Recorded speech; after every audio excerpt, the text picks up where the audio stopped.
Muito bem. Boa noite a todos. Bruhim Abaim, sejam todos muito bem-vindos ao grupo de estudos Judaísmo para Todos. Baruch Rabá, Moré Carlos Vengrover. Vamos mais uma vez dar início aos nossos encontros semanais de estudo judaico, né? Estudo judaico numa visão reformista. Baruch atah Adonai Eloheinu melech haolam, asher kiddushanu b'mitzvotav v'tzivanu la'asok b'divrei Torah. Bendito sejas tu, eterno nosso Deus, Rei do Universo, que nos santificaste com os teus mandamentos e nos prescreveste ocupar-nos com as palavras da tua Torá. Amém. O encontro de hoje é sobre quem escreveu a Bíblia, né? Iremos abordar hoje, mais uma vez, uma visão histórico-científica do Tanakh. O judaísmo na perspectiva da ciência, história, né? História como ciência. É a história histórica do judaísmo. É o nosso segundo encontro, né, sobre esse tema. Já foi abordado na semana passada pelo Carlos e, mais uma vez, hoje ele vai nos presentear, né, com esse tema tão polêmico, muitas vezes, né? O Carlos, ele é engenheiro civil, engenheiro de segurança e estudante do 4º ano no Instituto Ibero-Americano de Formação de Rabinos Reformistas. E, é óbvio, né, também membro da diretoria da Cibra, né, sendo nosso organizador, né, nosso, como é que posso dizer, Carlos? Tu é o da comissão de educação... Diretor de educação. Diretor de educação judaica. Então, com a palavra, o Moré Carlos. Ok, obrigado. Eu vou compartilhar aqui uma tela.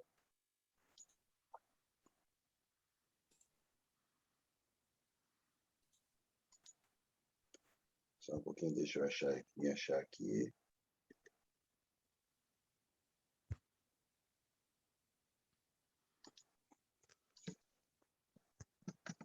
Bom, antes de compartilhar a tela, eu gostaria de colocar aqui no chat o link vivo, né? Ok. Teu áudio está falhando um pouco, Carlos. Ok. Melhorou? Agora? Sim. Sim, ok. Então, boa noite, pessoal. A gente vai dar continuidade na última aula de hoje, da última vez. Tem um link do que eu tenho, a minha base, né, que é o livro Quem Escreveu a Bíblia. É um livro em PDF, gratuito. Vocês receberam no chat, o link vivo, está ali ele. Tá? Então, esse livro é importante porque ele foi uma das bases do livro utilizado como livro de referência na disciplina de Tanakh, no curso de formação rabínica. E o que eu trago é um resumão, né, de todo o livro, um livro bem complexo, 377 páginas, muito bem escrito. Eu fiz um resumão e a gente vai estudar. Eu vou compartilhar agora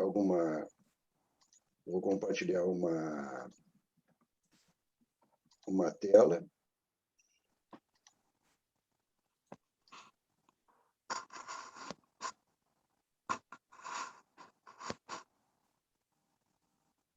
Ok. Então, conforme o Kleber falou, né, a gente está com um tema polêmico e eu parabenizo o grupo pela maturidade que a gente está estudando um tema tão difícil, né, que muitas vezes contradiz a própria religião, né, mas o objetivo não é contradizer a religião. O objetivo é que os judeus fiquem mais judeus, e os simpatizantes do judaísmo que tem suas crenças, que aproveite esse tema, porque esse tema é alguma coisa muito atual e nos ajuda muito a compreender muitas coisas da história. Bom, quem escreveu a Bíblia é um PDF grátis, que é um PDF que foi... Essa versão não é uma versão pirata, ela é uma versão que ela foi feita para ser distribuída gratuitamente mesmo pela própria editora. Bom, para a gente entender bem o que eu vou explicar, a gente vai ter que entender bem o mundo que criou a Bíblia, esse mapa aqui, para a gente entender as fontes. Tá? A história sempre tem locais e épocas e fatos.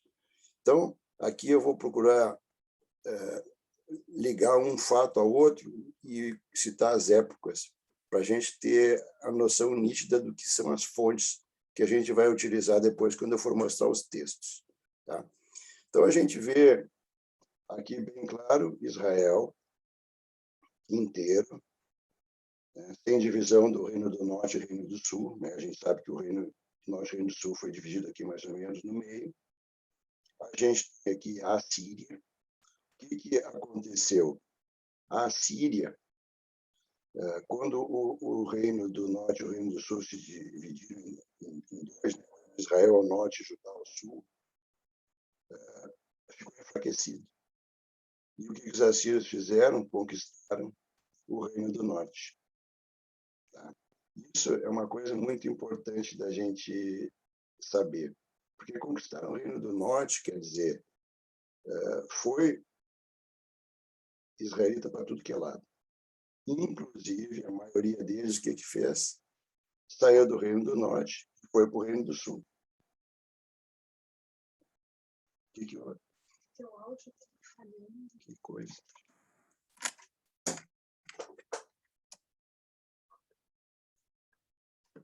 Bom, a Débora veio para me avisar que o meu áudio está falhando.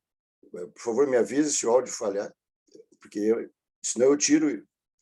Vê se é melhor sem o fone, então. Sim. Melhorou? Melhorou. Que ótimo. Então tá. Então deve ser o fonezinho. Então, pessoal, a gente vai ter que entender que foi gente do Reino do Norte para o Reino do Sul. E a fonte E é a fonte do Reino do Norte. E a fonte J é a fonte do Reino do Sul, do Reino de Judá. Tá? Então, a gente tem que entender bem claro isso. Isso foi no ano de 722, antes da Era Comum, tá? Que aconteceu. E Israel ficou mais fraco ainda, e aí depois, na época, o que havia? Uma moda, né, de os impérios conquistarem pequenos reinos e irem juntando pequenos reinos e criarem um império. E o que aconteceu foi isso, né? O que aconteceu? A Babilônia, na sua expansão, ela conquistou o reino de Judá depois, tá? Que começa o primeiro tempo, né? O primeiro exílio. Então, a gente vê aí que o reino de Judá, isso aí foi em 587. Então, Israel e Judá conviveram juntos por 200 anos. Então, a gente consegue ver bem claro a fonte E em Israel e a fonte J em Judá. Tá? Bom, o que aconteceu depois ainda? Em 70, já da Era Comum, desculpa, um pouco antes que aconteceu, o Império Persa conquistou o Império Babilônico e deixou os judeus voltarem da Babilônia para Israel. Isso aí também é significativo. Aí depois, sim, os romanos, em 70, depois, já na Era Comum, já conquistaram Israel inteiro e iniciou o Segundo Templo. Tá? E tudo que foi escrito, a Torá, ela foi escrito até aí. Tá? Então, ela não tem... eu vou mostrar um outro slide que eu coloco essas coisas, tudo que eu falei por escrito. Mas é bom a gente entender esse raciocínio. Bom, aqui eu mostrei na outra vez esse mapa, né? Todas as tribos, mesmo quando Israel tinha o rei Saul, o rei Davi, o rei Salomão, Israel continuou dividido em tribos, eles nunca se misturaram. Tá? Então, eles tinham isso, cada tribo tinha seu território e não tinha o território dos Levim.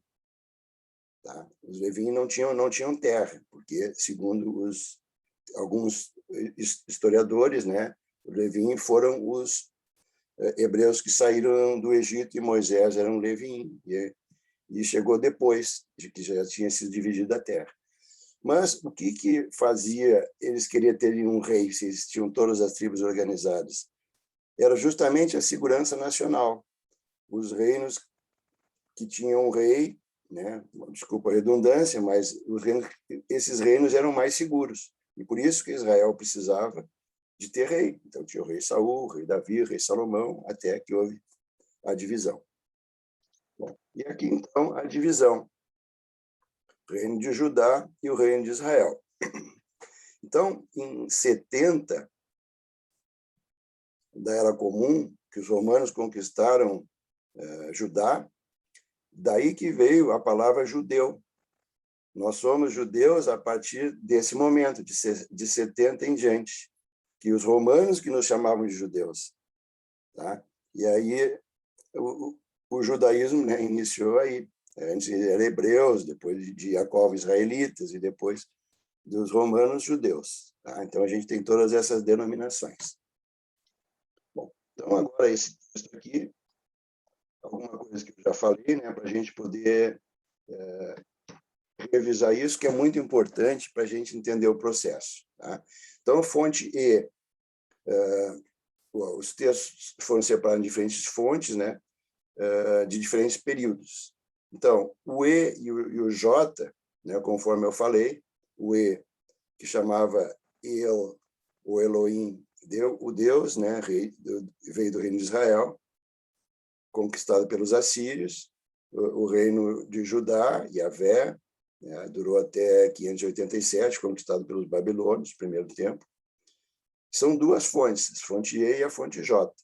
E a fonte P era dos Levim, dos levitas, que era sacerdotal e era posterior. Ele foi escrito em Judá, que era a terra onde os Levim dominavam.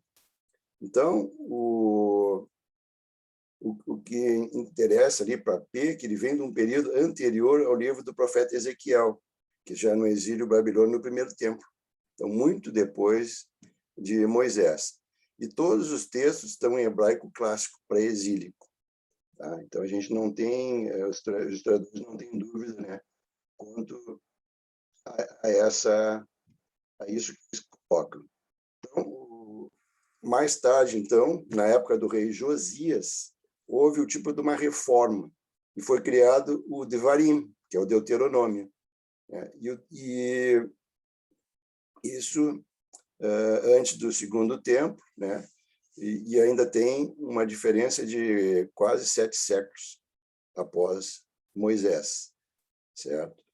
E, então, conforme está ali, né, essas identificações são consistentes com os antigos textos hebraicos conhecidos fora da Bíblia. Tá? Então, essa é a nossa base de todo o nosso estudo. Então, ali a gente vai falar um pouquinho mais. Também, os historiadores, né, pelo seu método científico, eles verificam a relação entre as fontes e a história. Então, ali fala, cada fonte tem conexões com certos eventos históricos e uma relação identificável entre um e outro. Então, as coisas têm consistência. Quando a gente for ver os textos, a gente vai entender bem isso. Então, conforme eu falei, né, o reino de Judá, ou Judeia, ou Yehudá, ele conta ali, né, que Abrão morava em Hebron, depois fala muito de Judá, conta que na história dos espiões, fala-se muito de Caleb e Eudá, né? E Eudá, a gente sabe, aquele filho do Jacó, né, Jacó, que deu origem à tribo de Judá. Então, óbvio, as coisas parecem óbvias. Se o cara é de Judá, falam bem dele na versão de Judá. Tá? Então, essa aqui é a ideia. Segundo, né, veio do reino de Israel, que é o reino do norte. Então, ali, ó, o Arão, né, a arca, é importante em outras fontes, mas não é mencionada em E. Tá? Então, porque a arca ela foi colocada no reino de Judá, o reino do sul. Então, eles não falam na arca, na versão deles. Tá? Também tem alguns fatos que estão colocados aqui, que eu gostaria de ir direto para a interpretação, né? Que, consequentemente, apresenta histórias que difamam Arão, que ou eles eram descendentes de Moisés ou eram descendentes de Arão. Então, como eles tinham suas predileções, né? Consequentemente, difamam Arão e destacam a superioridade de Moshe. Tá? Então, que é a origem dos levitas não arônicos, né? O descendente de Moisés, descendente de Arão. Então, Arão, punido por Deus, por falar da esposa de Moshe, bezerro de ouro, aquela história toda, né? Então, esse aí veio de E, tá? Do Reino do Norte. Bom, depois, o P, né, que é a versão sacerdotal, escrita em Judá, e os sacerdotes conheciam muito bem tanto a versão E como a versão J, e enfatiza a diferença entre os Coanim arônicos, os únicos legítimos, e todos os outros não legítimos, outros levitas que têm apenas funções menores no ritual. Então, essa a gente tem com P, né, a centralização do culto, proibição de todos os sacrifícios fora do Templo de Jerusalém, e é um tema central em P, os livros dos reis e das crônicas relatam que isso ocorreu pela primeira vez no reino de Isquiel, né? Ezequiel. Tá? Então, a gente vê bem aí a característica de cada uma das fontes. Vamos ver agora um pouco mais a fonte D, que é a deuteronomista, que foi escrita no tempo do rei Josias. Lembra que o rei Josias foi o 16º rei, tá? Então, de Judá. Então, a gente tem uma ideia que isso aí já era num período bem maduro, né? Então, já tinha passado o E, já tinha passado o J, já tinha passado o P, e resolveram fazer uma reforma e criaram o Deuteronômio, né? Então, essa é a grande obra chamada História Deuteronomista, porque apresenta o destino de Israel em cada período como resultado de sua obediência aos critérios de Deuteronômio. Israel cumpriu os mandamentos de Deuteronômio ou não? Tá? Então, ele coloca as coisas nessas bases, e os historiadores veem bem claro que se o reino de Israel caiu, nem foi tanto por problemas internos, e sim dos impérios que cercavam a região, que queriam para eles todos os reinos, e atacavam os reinos menores e agrupavam, né? E pegavam a população como escravo e acabavam com as culturas locais. Tá? Bom, então, a gente vê a expressão ninguém como ele. Isso aí foi falado para duas pessoas, né? Não foi dito a respeito de nenhuma outra pessoa em toda a Bíblia, só no Devarim. Em D, Moshe diz, ame Yud-Rei, seu Deus, com todo o seu coração, toda a sua alma e todas as suas forças. Tá? Em Devarim. sobre Yoshiao, Josias, é dito que somente ele se aproximou de Deus, com todo o seu coração, com toda a sua alma, com todas as suas forças. A gente entende bem, né, que essas coisas, além de acontecerem só no Devarim, ela ocorre 3 vezes no outro texto bíblico, certo? Para a gente entender. Então, a gente tem os historiadores a convergência. O mais importante e marcante é o fato de todas e cada uma das áreas de estudo mencionada, linguística, terminologia, contexto geográfico, histórico, diferenças ideológicas.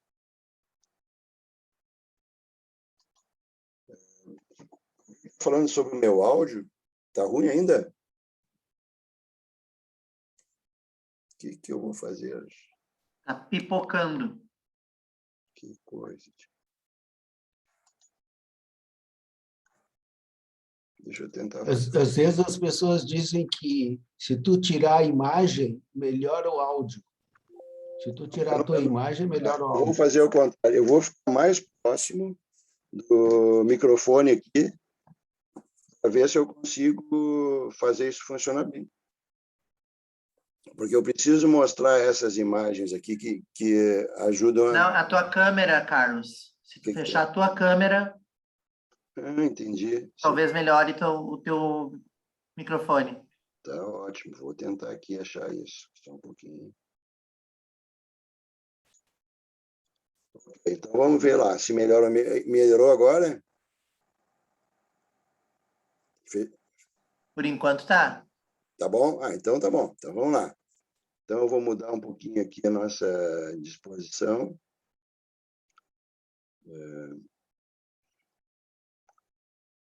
Mas...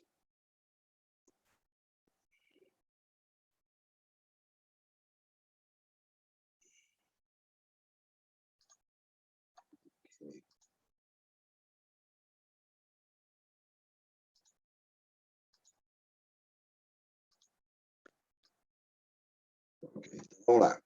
Então, eu estava falando sobre a convergência. Então, convergência, se não há convergência, há algum tipo de descontinuidade no processo.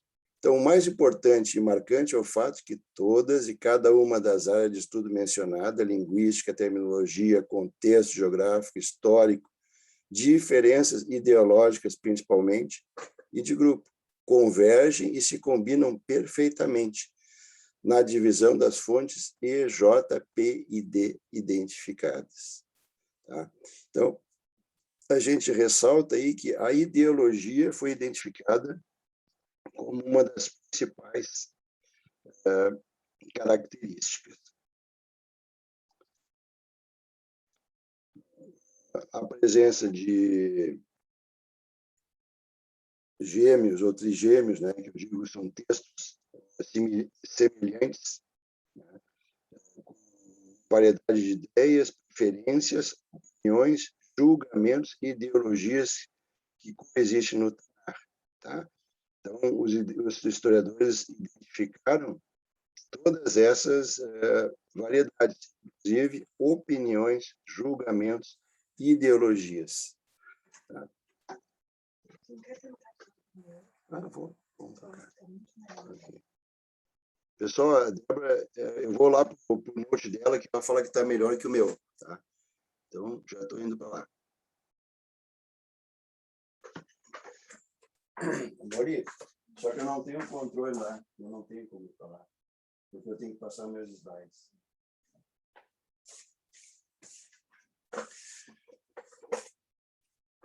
Então, eu não vou conseguir falar, porque eu estou com os slides aqui, tá? Bom, então vamos adiante aqui. Então, a gente fez a cronologia, P reflete conhecimento claro dos textos E e J, P modifica ou omite histórias de E e J. Por exemplo, o sacrifício de Noé, Abraão oferecendo Isaac e Jacó lutando contra o anjo. Então, removendo todas as menções de sacrifícios antes de Moshe e as instruções dos levitas, e a remoção de todo antropomorfismo sobre Deus, revelação dos anjos ou qualquer outra forma, não através do ritual de mística e levita. Tá? Então, P, isso que é importante, essa conclusão, P é uma versão alternativa da história de Israel e apresentada por E e por J, na perspectiva de Koanim arônicos. Tá? Então, a gente vê algumas tendências nesse texto, no texto do Tanar. Então, como é que junta as partes? Né? Então, conforme eu falei, quando eu estava mostrando o mapa,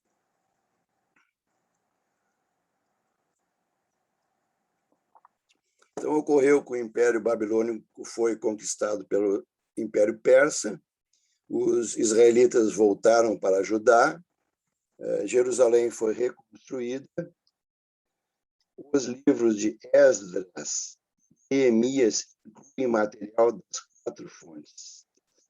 Essa é a chave de saber quem é que escreveu a Bíblia. Tá? Então, consequentemente, é provável que o livro de Esdras, o livro que Esdras levou da Babilônia a Judá, foram todos os 5 livros de Moisés, como o conhecemos. Tá? Essa é a chave. A autoridade política de Esdras era compartilhada por alguns, de modo com que o governador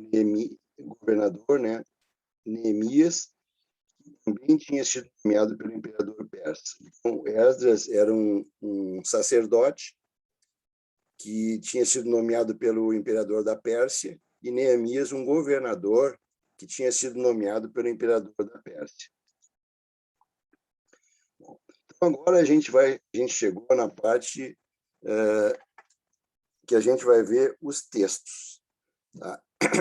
Então, a gente vai ver 2 narrativas completas e contínuas, cada uma das quais com seu próprio vocabulário e preocupações. Vamos lá. Então, aqui, ó, o amarelo que a gente vê aqui é a fonte J. Então, a gente vai ver o Gênesis 6, escrito em hebraico, fonte J em minúsculas, em amarelo, e a fonte P em maiúsculas, que vai aparecer nos próximos slides. Então, o que foi escrito em J, que foi anterior a P? Tá?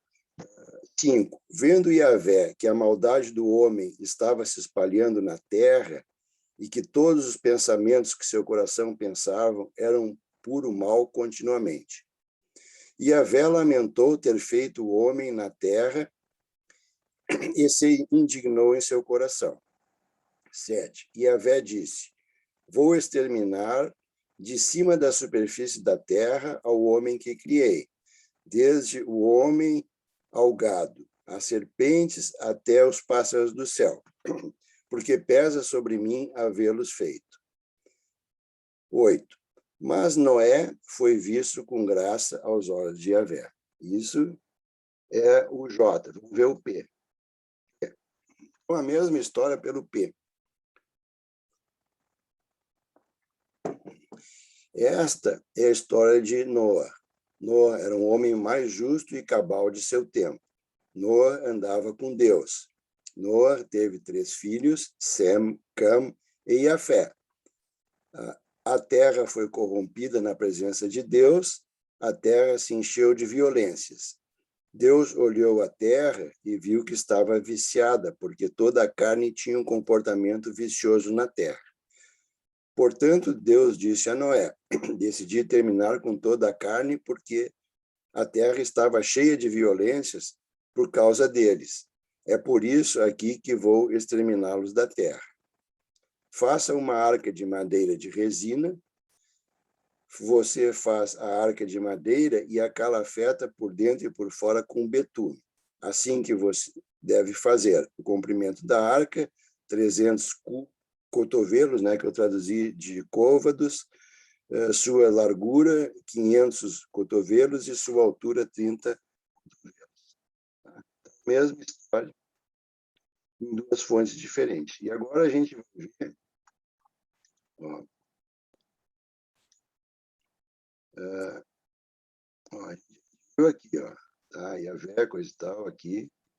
Ó. Depois, muito amarelo. Então, vamos ver como é que ficou. No mesmo dia, Noa encheu a arca, bem como os filhos de Noa, Sem, Cam e Jafé, e a mulher de Noa, e as 3 mulheres de seus filhos, e com eles os animais de cada espécie, serpentes de cada espécie que serpenteiam na terra, e os pássaros de cada espécie, todos os tipos de seres alados. Casais de cada carne em que há sopro de vida, casais de toda a carne em que há sopro de vida entram na arca de Noé. E os que entram são machos e fêmeas de toda a carne, como Deus tem ordenado. E aqui entra a fonte J novamente. E Yahvé fechou as portas de Noé. O dilúvio durou 40 dias na terra. As águas subiram e ergueram a arca que se ergueu acima da terra. Encaixe perfeito. Vamos lá. Continua, então, por mais 3 versículos, o fonte J. Então, o nível de água subiu e cresceu muito mais alto na terra, enquanto a arca flutuou na superfície das águas. O nível da água subiu muito, muito acima da terra, e as montanhas mais altas sobre o céu foram cobertas. 15 cotovelos acima do nível da água aumentaram, cobrindo as montanhas. E aqui encaixa perfeitamente a fonte P. Toda a carne pereceu, o que anda pela terra junto com os pássaros, gado, animais e tudo que vive na terra, e toda a humanidade. Tudo o que respira o fôlego da vida, tudo o que existe em terra firme morreu. Yahvé exterminou tudo o que havia na face da terra, do homem ao gado, as serpentes e as aves do céu, todos foram exterminados da terra, ficando apenas Noa e os que estavam com ele na arca. Então, volta aqui, as águas continuaram a diminuir lentamente até o 10º mês. No dia do 10º mês saíram os cumes das montanhas.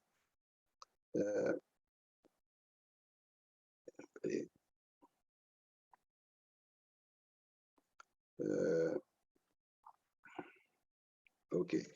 Depois de 40 dias, Noé abriu a janela e ele havia feito na arca. E entra a fonte P de novo.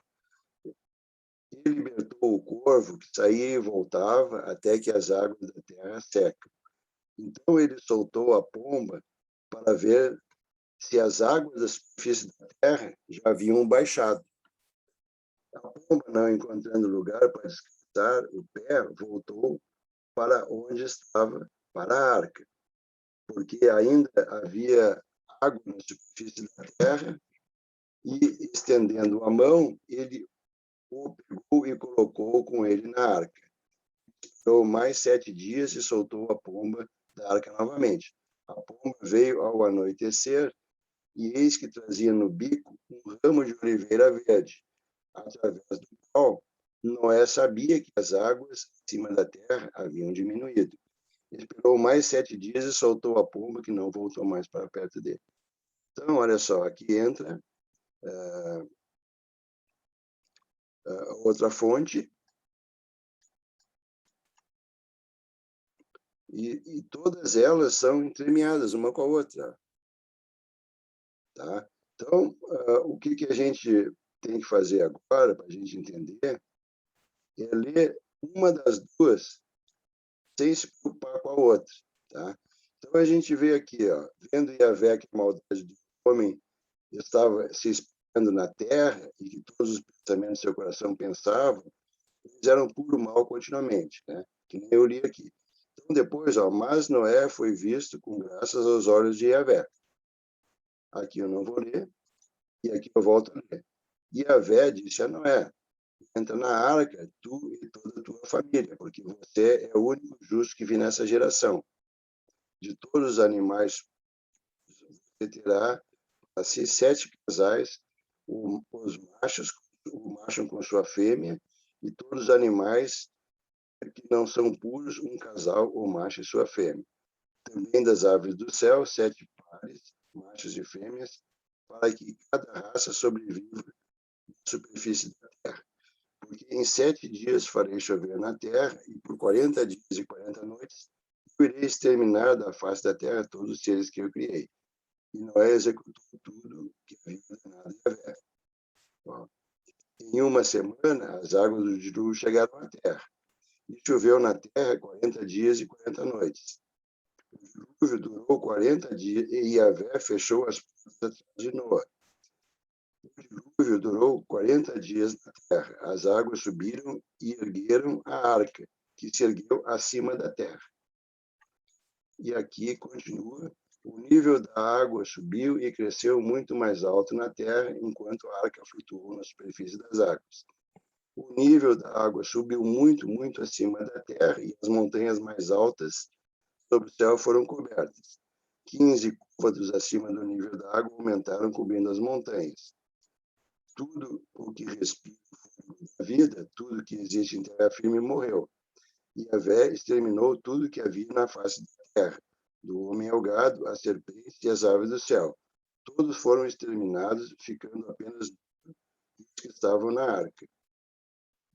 E aqui pula, né? E cessou a chuva do céu.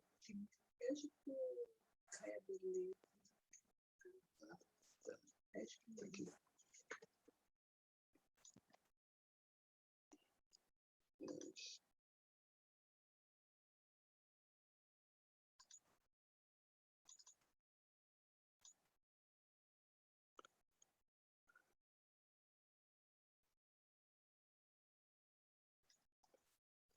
A Débora veio aqui me falar que não dá para entender nada.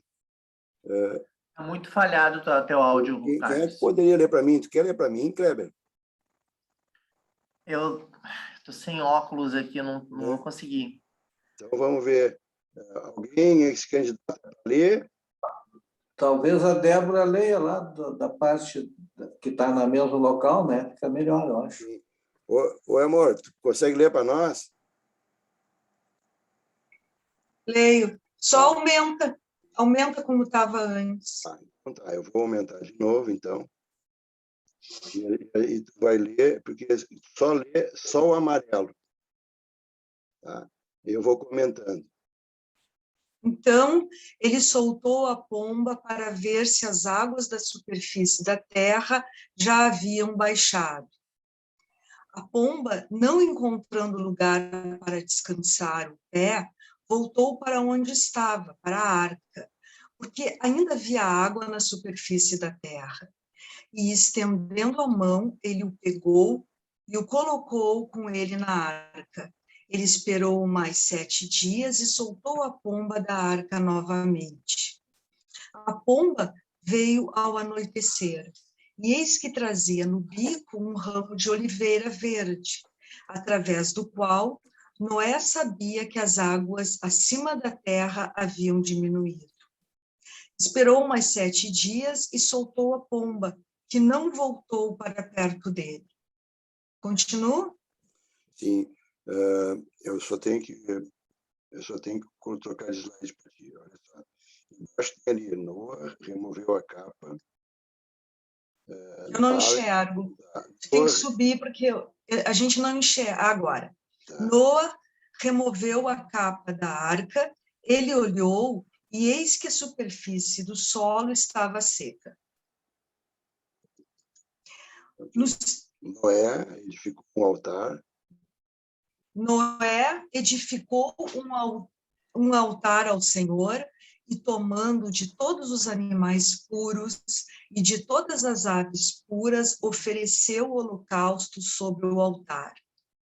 Enquanto Yahvé aspirava... Ok, enquanto Yahvé aspirava. Yahvé aspirava o aroma calmante, dizia em seu coração: nunca mais amaldiçoarei a terra por causa do homem, porque os vestígios do coração do homem são ruins desde a infância. Nem jamais ferirei a todos os seres viventes como eu fiz. Enquanto a terra durar, ela semeia e colhe, frio e calor, verão e inverno, dia e noite, eles não cessarão. Ok, pessoal. Então, agora eu vou passar... Consegue me ouvir melhor agora? Sim? Mais ou menos. Então, eu vou fazer o seguinte. Débora, vamos trocar de lugar. Tu vem para cá e eu vou para aí.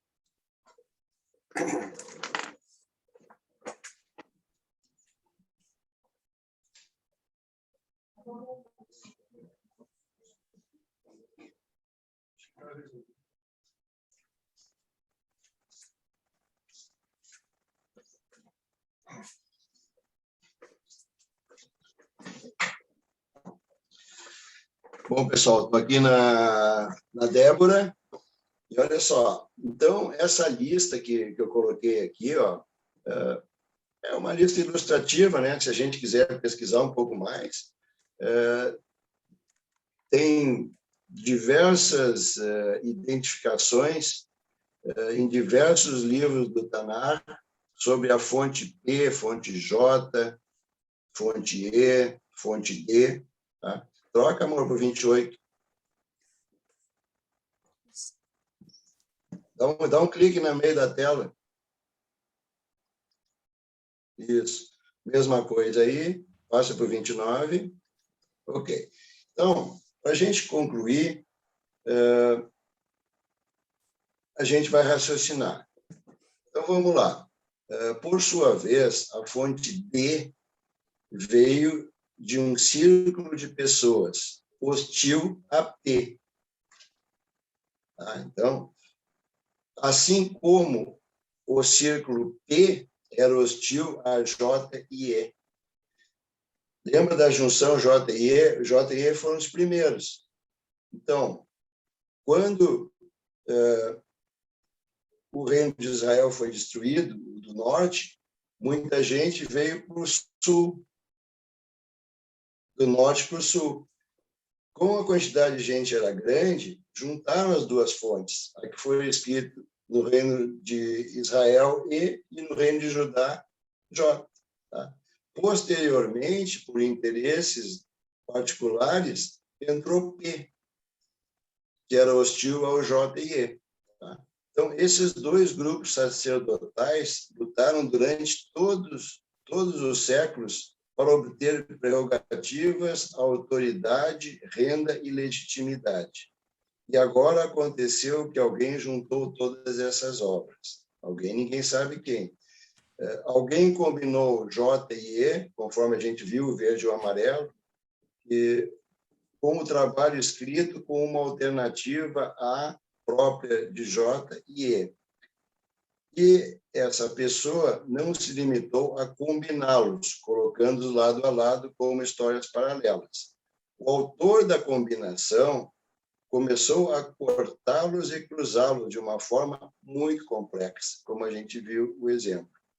E no final dessa coleção, combinando e entrelaçando com as leis, histórias de J, E e P, essa pessoa concluiu o Deuteronômio com o discurso de adeus a Moisés. Slide 31. Ok. Então, alguém começou a misturar as 4 fontes diferentes e, às vezes, opostas, fazendo isso de uma maneira tão habilidosa que demorou milênios para descobrir. Essa pessoa foi a pessoa que criou a Torá, os 5 livros de Moisés, assim como os temos lidos há mais de 2000 anos. Quem foi essa pessoa e por que ela fez isso? Essa foi a primeira pergunta, né, que o livro colocou. A primeira vez que encontramos a Torá de Moisés, completo em Judá, encontramos na posse de Esdras, um escriba versado nela, que a levou pessoalmente a Jerusalém, para o qual também pessoalmente leu pela primeira vez em público. E quando ele fez isso, as pessoas ouviram coisas que eles não ouviram falar até então. Se Moisés não escreveu esses livros, quem escreveu? Então, a gente tem aí uma grande possibilidade de ter sido Esdras, o sacerdote arônico. Tá? Então, essa aí é a conclusão do livro. Então, isso que eu falei, né? Eu peguei e fiz um resumão do livro para a gente poder entender, né, como era o raciocínio.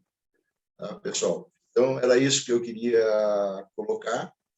E eu fico, então, à disposição para a gente poder trocar uma ideia. Se tiver alguma pergunta, eu posso tentar responder. Tá? Fico por vocês. Só vou pedir para a Débora para retirar, então, os slides. Clica no vermelhinho Stop Share.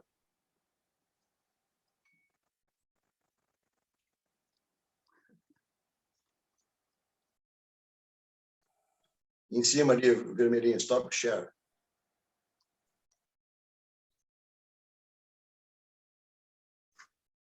Vou pedir só um minutinho para ajudar a Débora. Opa, já conseguiu. Ok.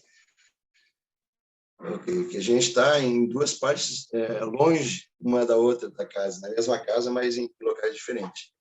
Então, pessoal, eu sei que minha voz não saiu como eu esperava, mas eu fico à disposição para responder perguntas. Alguma coisa que não foi entendida, eu posso tentar recuperar, né, esse problema.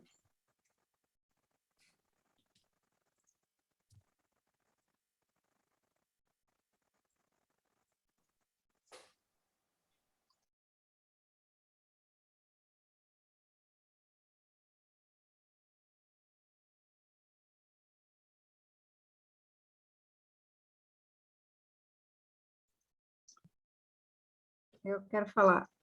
Oi, Kate. Boa noite a todos. Então, eu perdi uma parte da tua explanação na primeira aula, Carlos. Então, eu estou tentando deduzir o que seriam essas fontes. Eu queria, por favor, que tu tentasse assim, me explicar rapidamente. Pelo que eu entendi, essas letras, fonte J, fonte, as outras, se referem a várias interpretações dadas por grupos de sacerdotes ou de escribas. Escribas não, porque eles não escreviam, era uma tradição oral, até Esdras, que eu saiba. É isso, mais ou menos? E que tu quer assim, mostrar assim, que se justapõem as interpretações e elas se complementam? Isso. Então, olha só. É bom a gente entender cada fonte, né? Então, eu vou falar um pouquinho de cada fonte para a gente poder fechar, tá? Porque as coisas acontecem no tempo e no espaço geográfico, né? Então, a fonte E... Bom, primeira coisa, né? O reino de Israel, a partir de Salomão, foi dividido entre o rei Reboão e o rei Jeroboão, né? Reino de Israel ao norte e Judá ao sul. A fonte E, ela foi identificada porque sempre chamava Deus de El ou Elohim, e veio de Israel, do reino do norte. Tá? Foi escrita lá uma versão. A outra versão, a versão J do reino de Judá, que era o reino do sul, foi escrito mais ou menos na mesma época, após a separação. Tá? Então, depois que os assírios atacaram o reino do norte, muita gente do norte veio para o sul e juntaram o J e o E. E alguém teve que entrelaçar os dois para agradar as duas partes. Tá? Mas isso aí, né, o ataque dos assírios em 722 e depois o ataque dos babilônicos em 587, tá? Então, antes de 587 foi escrito a fonte P, que era antagonista do E e do J, que era de um grupo sacerdotal que queria o poder, tá? Aí depois o ataque dos babilônios, né? Primeiro templo, nesse espaço, desculpa, veio antes, né? Na época do rei Josias, o Deuteronômio, né? Como uma reforma, né? Eu vi comentários no próprio livro que o objetivo do Deuteronômio seria revisar todas as escrituras anteriores e substituí-las, né? E aí depois, então, ocorre o segundo templo com os romanos em 70 da Era Comum, e começa o período rabínico, né? O período talmúdico. Tá? Eu não estou explicando para a professora, né? Estou explicando para todo mundo. Quer morar aqui, ele sabe tudo isso melhor que eu, muito melhor. Não sei, não. Não, o que eu me lembro de ter lido é que, em relação, assim, como eles escreveram, quando começaram a escrever, que me parece que eles escrevem até o ano 200, né? E depois de 200 a 500, eles escrevem o Talmud, né? O Tanakh é concluído lá pelo ano 200. E o Talmud é posterior, né? Que seria a interpretação do Da Tanakh. Mishnah, lei oral. Isso. O que eu me lembro de ter lido é que há todo um encaminhamento para legitimar o reino da família de Davi, Salomão, há toda uma história que ela é conduzida para que seja aceita a liderança da família deles. Certo, isso mesmo, confere. Eu tenho essa mesma noção. E se existem versões diferentes, mesmo que elas se complementem, isso é mais um sinal para que o estudo do Tanakh não seja uma coisa estática, uma coisa pronta, e de que em cada geração é dever, eu acho, de quem quer estudar a Torá e interpretá-la de acordo com a sua geração, coisa que é feita pelo judaísmo reformista, né? E que não é feita pela ortodoxia judaica, que não aceita, não é? Então, foi dada assim, e ela tem que ser assim, e não pode ser modificada. E muitos, então, consideram de que seria um sacrilégio não o fato de interpretar de acordo com o contexto do lugar e da época, mas sim de conservar aquilo daquela maneira que foi importante naquela época. Para aquelas pessoas que viveram naquela época, por exemplo, se tu pegasse o confronto entre politeísmo e monoteísmo, numa época em que se fazia sacrifícios de crianças, inclusive até o primeiro templo, existem provas arqueológicas de que, mesmo no período do templo... Só um momentinho, gente, eu vou ter que abrir a porta. Um minuto. Podem falar. Tá. Alguém quer falar? Carlos, foi muito boa essa explicação que tu desse aí das letras E, J, E, J e E. Faltou, se não me engano, a letra D. Tem uma letra D também aí, né? Sim, a letra D é o período deuteronomista. Isso foi escrito na época do rei Josias. E o rei Josias, para a gente ter uma ideia, foi o 16º rei da dinastia de Judá. Tá? Então, já era um período bem avançado, já tinham sido passado vários séculos, né, da existência de Judá, e os deuteronomistas, então, queriam fazer uma reforma, tá, na época do rei Josias. E o Esdras, na época, era o Esdras era posterior, né? E o Esdras juntou todas as 4 fontes numa só, lá na Babilônia, e trouxe pronto para Jerusalém. Essa que é a ideia. Tá? E o Neemias era o governador, né, da Palestina, um judeu escolhido pelo imperador da Pérsia. Então, os dois tinham muita autoridade. O que eles diziam? Eles diziam que pau era pé.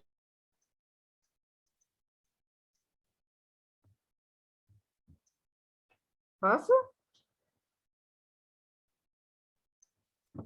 Pau era Posso- perto. Tá? Eles tinham posso de literatura infinita. terminar o que eu estava colocando, Carlos? Desculpa. Isso, eu só aproveitei para responder uma pergunta do Nauter. Pode falar, Keti. Tá, tudo bem. Eu vou tentar ver se eu consigo juntar o que eu estava pensando. Tá. Então, por exemplo, como é que a gente interpretaria o sacrifício de Isaac, né? Seria exatamente o contrário. Ali não existe uma intenção de matar o filho. A intenção com essa história é de mostrar que não é necessário um sacrifício humano para, digamos, honrar um Deus, né? De que não, e naquela época era muito comum o sacrifício humano entre todas aquelas populações, não é? Deixa eu ver aqui outro exemplo, assim, então não dá para pegar é tudo nas entrelinhas, o mais importante na Bíblia é o que está nas entrelinhas, e não exatamente o que está escrito. O que está escrito é um relato, e a gente sabe que a maior parte do que está na Bíblia, a importância não é a história, são muito mais assim os preceitos morais e éticos, né? Agora eu esqueci o que eu queria dizer de uma fase posterior, mas daqui a pouco eu lembro. Vamos ver. Então, eu vou fazer Falem um comentário para vocês. te lembrar. Então, assim, ó, a gente vê em outras tradições abraâmicas, como a islâmica. A história deles é diferente da nossa, mas é a mesma história, uma outra versão. Sabe como é que é, né? No islamismo? É um sonho, não é uma realidade. Eles interpretam como se fosse um sonho, que Abraão ia matar o Isaac. Tá? E a Torá era para ser a mesma. A nossa Torá era para ser um livro das 3 principais religiões monoteístas. Quando tu te lembrar, por favor, me interrompe, senão eu fico contando historinha aqui. Não, tudo bem. Não. Então, enquanto ninguém me pergunta nada, eu vou falando, porque eu quero perguntar. Tá?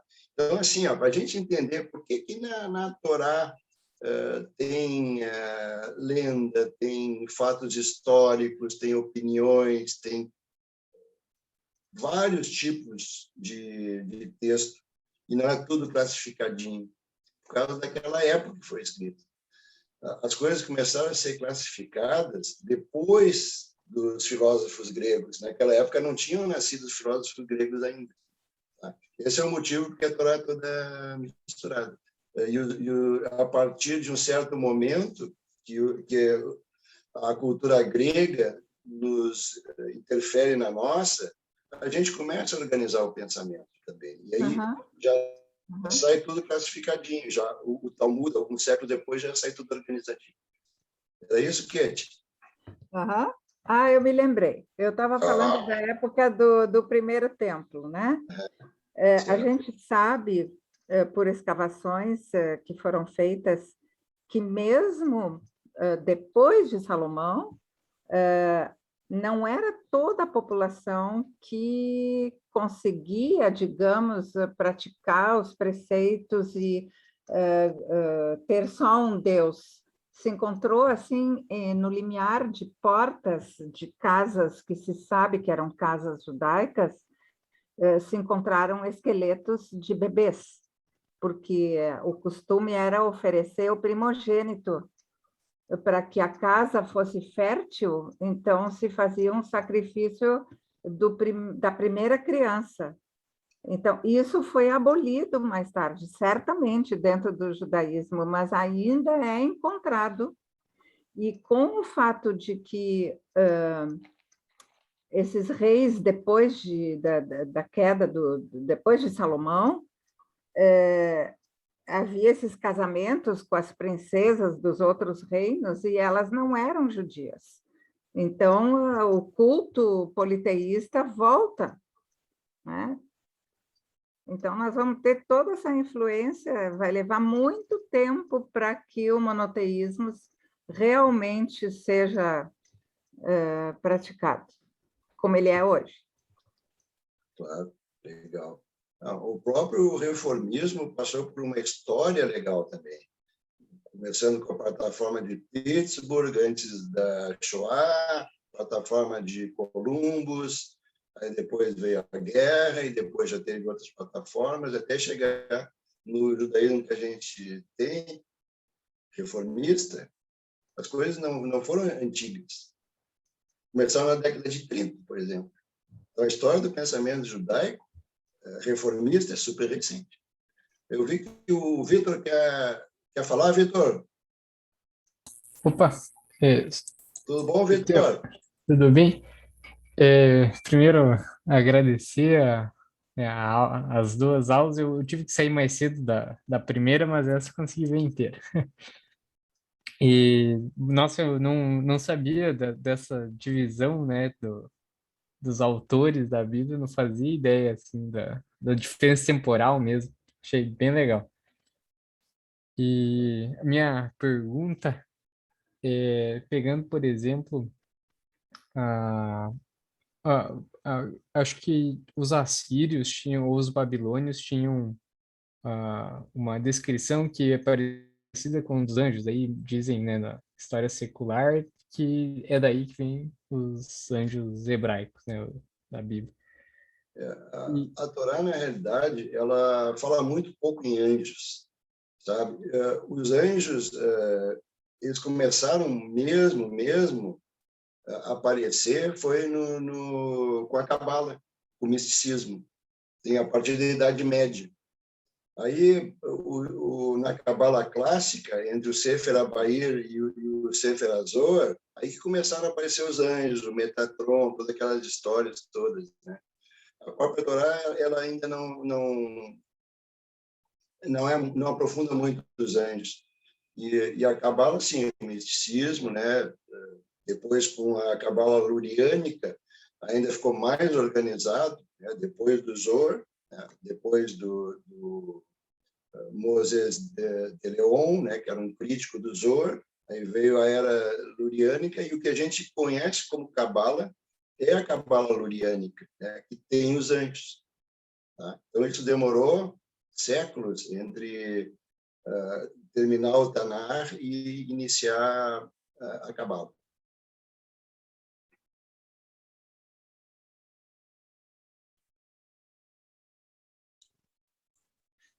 Kate, fazendo uma perguntinha para ti da tua exposição que tu falastes. No caso da tentativa de Abraão a oferecer ali o seu filho, né, em sacrifício, eu não vejo aquilo ali como um ato de adoração, como faziam os cananitas, né, que estavam ao redor, ou as outras nações que estavam ao redor de Israel. Mas eu vejo aquilo ali como foi um teste que o Criador fez, um teste de obediência para Abraão. E não vejo como um ato de adoração. Não sei se tu vês assim. Não, eu concordo contigo. Eu só citei assim o que está por trás, né? De que para provar digamos, de que Abraão tinha a fé em Deus, ao mesmo tempo fica o exemplo de que não é necessário matar, fazer um sacrifício. Né? Eu acho que aqui fica uma lição que está sendo dada, né? É uma mensagem, É no texto oculto, né? Sim. Eu acho que é a isso que eu me referi. Na Akedah, né, no quase sacrifício do Isaac, após esse episódio, já entra direto a morte de Sara. Por coincidência ou não, não sei se a Sara morreu de desgosto. Isso aí a gente não sabe, mas se a gente vai ler direitinho, a morte de Sara veio logo depois da Akedah, indireto, assim, sem introdução. Pode ser uma coincidência, né? A gente não sabe a intenção do autor. Mas eu posso fazer uma pergunta para alguém aí que queira responder. A gente está falando, né, de história e de inspiração divina ao mesmo tempo, né? A gente teria atualmente inspiração divina. O que é inspiração divina? O que é uma inspiração de arquitetura, por exemplo? Alguém me explica? Seria a mesma coisa? Depende da intenção da pessoa? Eu pergunto que eu não tenho a resposta para isso. Não. Se alguém puder me ajudar.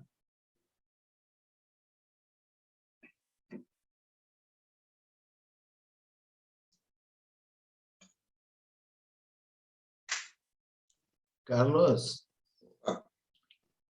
boa noite a todos. Boa noite, estaremos. Boa noite.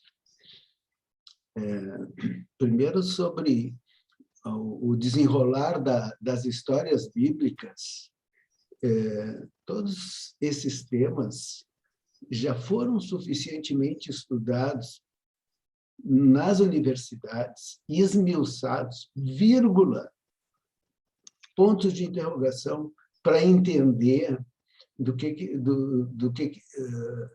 se trata, né? Então, já é uma unanimidade de que essas fontes realmente existiram, né? Que a Bíblia foi escrita e reescrita por diferentes autores, em diferentes épocas, à medida que a história veio vindo. A fonte J, por exemplo, como o próprio Moacir Scliar escreveu um livro, a fonte J, que é de Judá, é atribuída a uma mulher da corte de Judá que escreveu, né, o livro J, o livro de J. E tudo essas fontes, elas estão ligadas à Torá, que são 5 livros. Agora, o Tanar são 24 livros. A Torá, inicialmente, eram 4 livros. Aí se escreveu o 5º, o Deuteronômio. Esse aqui, o Josias, né, começou que diz que Josias achou esse livro quando ele estava fazendo a reforma do templo.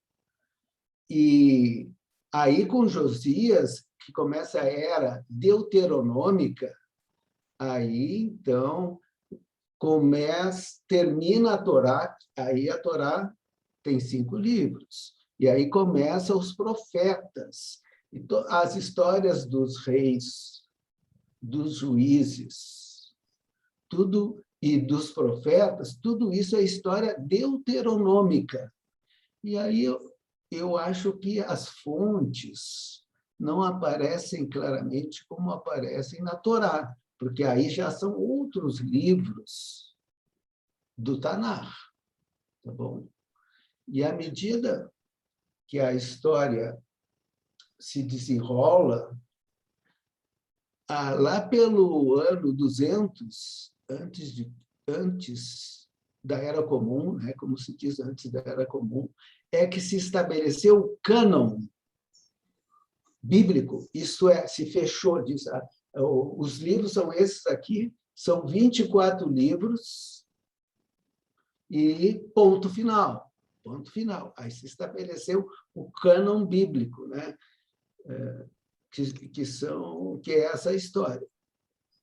Depois teve o período que se chama intertestamentário, que é entre o Primeiro Testamento e o Segundo Testamento.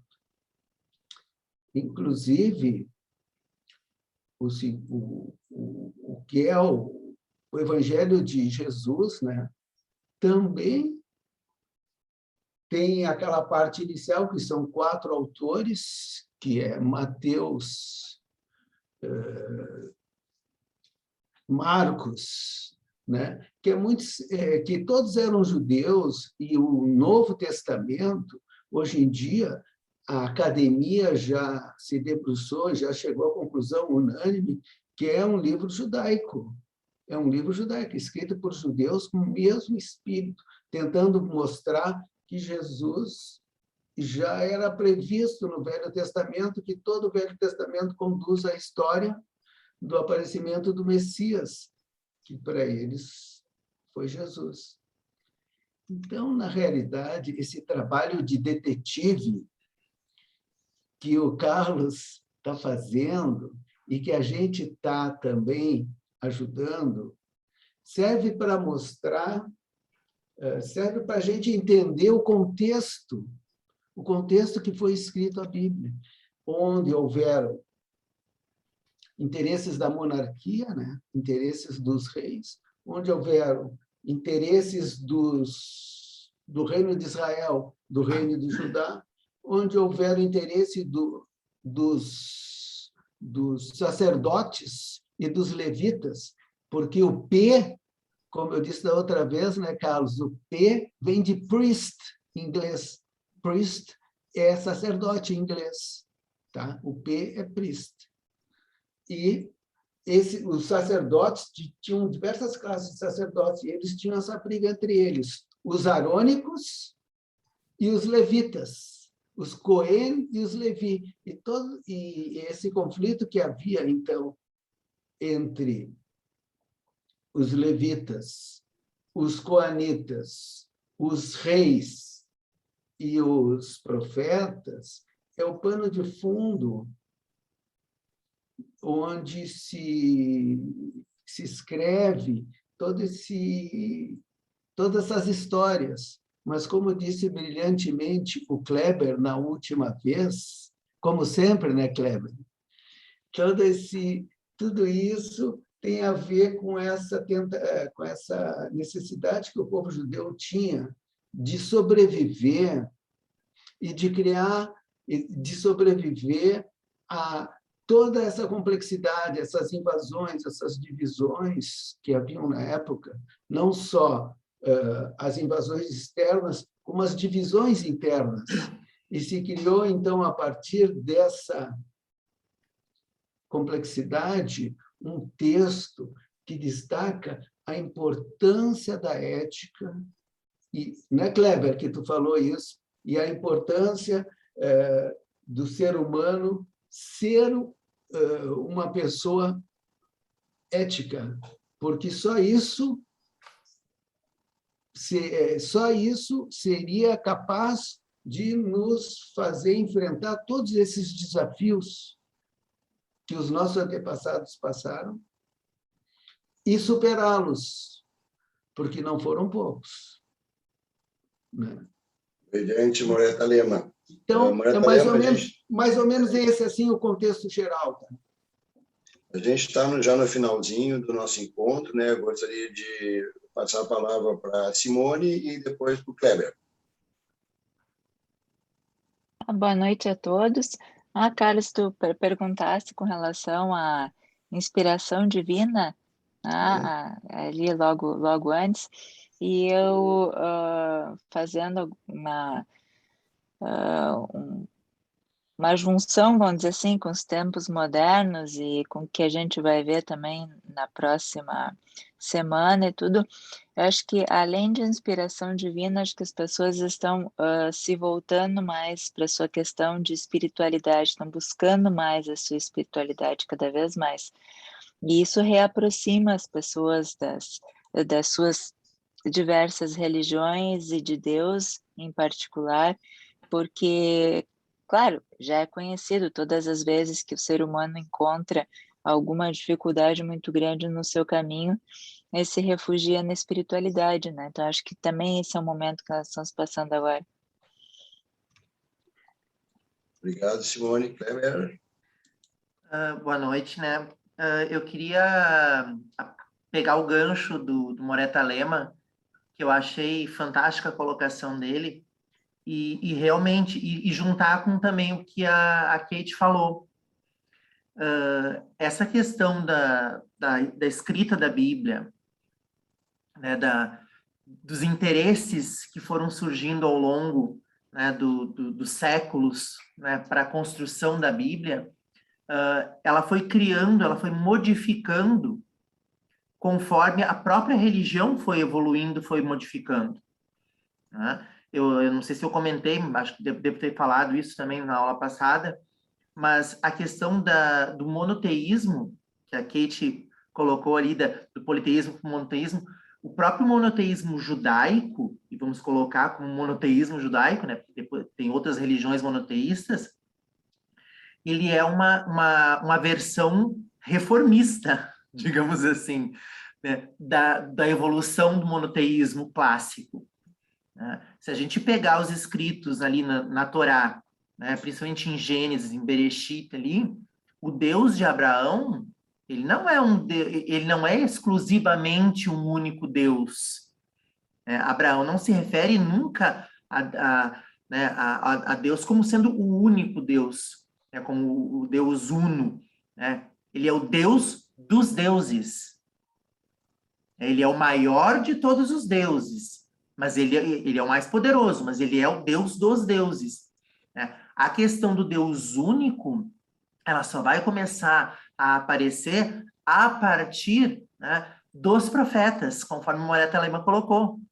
A reinterpretação, né, no momento que a gente não tem mais, né, o grande templo, né, o templo foi destruído, o primeiro grande templo foi destruído, a questão de, e agora? O meu Deus, que era o Deus do meu povo, perdeu? Não, ele não perdeu porque ele é o Deus único. Ele é o Deus que está em todo lugar. Né? Então, se reinterpreta isso. E se reinterpreta também, né, para as escritas. Então, isso eu acho fantástico. Essa evolução da religião. Obrigado, Kleber. O Rodrigo, então, vai ser o último a falar, né, por causa do tempo. Depois o Kleber retoma para fazer o encerramento, né, e vai convidar a Simone para explicar como vai ser o nosso próximo encontro. Rodrigo, por favor. Uma dúvida que eu tenho. Na época de Esdras, que você citou, o hebraico ele também passou, a língua ela passou por modificações, e essas modificações elas foram também responsáveis por uma maneira diferente de se olhar a Torá em si. Sim, exatamente, é isso que ocorre, né? E por que os historiadores eles constatam esse texto foi escrito em tal época, justamente pelo estilo, né? Justamente pelo hebraico da época, porque eles comparam com o hebraico de outros documentos escritos na mesma época para ver a consistência, né? E se tem consistência, eles dizem que foi naquela época, né? Aí o que acontece? Que a Torá, na época de Esdras, ele juntou todas as 4 fontes numa só Torá, e com todos os estilos misturados, né? Então, na época do Esdras, não importava muito qual o estilo da época, porque ele pegou o que já tinha pronto, né, e juntou. Weber. Obrigado. Obrigado, Rodrigo. Bom, cabe a mim, né, então, fazer o nosso fechamento aqui. Então, agradecemos a Moré Carlos pela sua... Oi? Não, você dá um recadinho para passar para a Simone depois. Sim. Eu só vou colocar, quero te agradecer pela tua explanação, né, pelo movimento, né, que isso gera, esse assunto gera na gente, esses questionamentos, e isso é extremamente salutar, né? A gente tem que realmente ter um olhar crítico, né? Não aceitar tudo por imposição, né? Essa é a nossa visão. Então, muito obrigado, Carlos. E eu quero dizer, né, que na próxima semana, né, no dia 1º de setembro, né, vai ser dia 1º de setembro, a gente vai ter, então, o prazer de ouvir agora as explanações da doutora Simone Wagner, né, sobre o tema, pelo menos o tema que foi proposto, né, Rosh Hashanah e Yom Kippur, as grandes festas em meio à pandemia. Eu queria que ela desse um spoiler para nós. Gostei do spoiler. Gente, boa noite novamente. Então, acho que vamos aproveitar que, enfim, o ano está começando novamente, né? Para nós, estamos entrando em 5.782, e eu acho que dentro desses nossos estudos, eu acho que nada mais atual do que a gente continuar nesse movimento de como os judeus se adaptaram, se adaptam até hoje, como se mantém a cultura, como muitas vezes tão distantes, o povo sempre se reconheceu e sempre foi capaz de se unir de novo, né? Que são as nossas tradições. Então, uma das coisas, a gente vai conversar um pouquinho sobre Rosh Hashanah e Kippur, e gostaria da participação, obviamente, de todos, de comentários, e claro que eu vou sair um pouquinho, vou puxar um pouquinho o assado para o meu peixe, a gente vai conversar um pouquinho a questão da pandemia, o quanto isso mexe com a gente, o quanto isso modifica a nossa visão das festas, a nossa forma de passar por esses momentos, que na verdade são de grande reflexão, e é um momento assim onde, na verdade, a gente, com a gente mesmo, entra na porção mais profunda do seu pensar, e isso a gente sente que modificou nessa época de pandemia, e eu acho que vai ser uma discussão bem legal a gente ter sobre isso.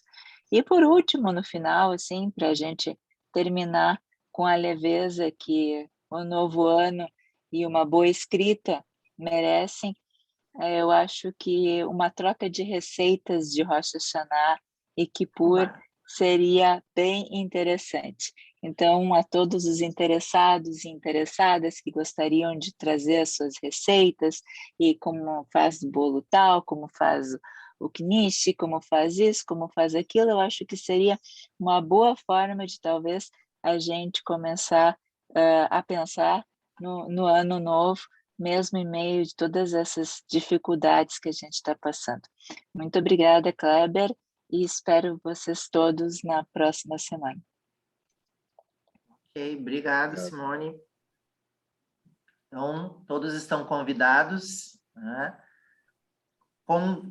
Convocados, vamos dizer assim, né? Para o próximo encontro, né? E espero que esteja sendo extremamente proveitoso para todos. Imagino que sim. Né? E também vamos também solicitar para vocês, que muitas vezes estão só como ouvintes, que se não como palestrantes, mas pelo menos então sugerir de repente alguns temas. Né? Acho que é bem interessante a gente ouvir também o nosso público, né? Para ver qual é o interesse, quais seriam os temas que vocês gostariam que a gente abordasse, que a gente fosse atrás de convidados para vir aqui também e trazer esse conhecimento. Então, para encerrar, né, conforme a liturgia, né, que o Carlos colocou desde o início, desde o primeiro encontro, eu vou fazer a brachá de encerramento e despedir-nos nessa quarta-feira de grande conhecimento. Então, Baruch atah Adonai, amelamed Torah leamo Israel. Bendito és tu, Adonai, que ensina a tua Torá ao teu povo Israel. Amém. Amém. Então, Bom, gente, boa noite a todos. Boa noite a todos, obrigada. Boa noite, Tchau, Kátia. tchau. Boa noite, Gabi. Boa noite, Carema. Boa noite, Gabi. Boa noite, Kátia. Boa noite a todos. Boa noite. Boa noite. Boa noite a todos.